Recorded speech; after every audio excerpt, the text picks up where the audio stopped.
అయ్యో ఇంటికి ఇటు పోయినా మమ్మీ నాకు తెలియకుండా. అయ్యో అంత సీరియస్గా బిట్టా, నేను ఓన్లీ పక్క ఆంటీ దగ్గరికి పోయినా.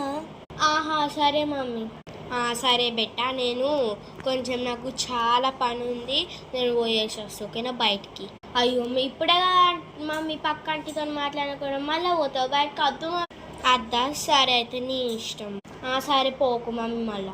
సరే నేను వద్దంటున్నా, నేను ఎందుకు పోతే నీ మాట చెప్పి నేను వద్దంటున్నాను. సరే మమ్మీ. సరే బెట్ట, కానీ మనం ఇద్దరం పక్క ఆంటీ దగ్గరికి పోవడం, నువ్వు వాళ్ళ ఇంట్లో చూడాలా, మన లెక్కన అంటావు, మన ఇల్లే అంటావు తెలుసా. అయ్యో మమ్మీ ఇంకెందుకు పోదాం వల్ల. పోదాం బెట్ట నార్మల్. సరే మమ్మీ. సుప్రజ చెప్పక్క. ఇగో మా కూతురు వచ్చింది. Hi aunty. హాయ్ పాప, చాలా క్యూట్ మీ పాప.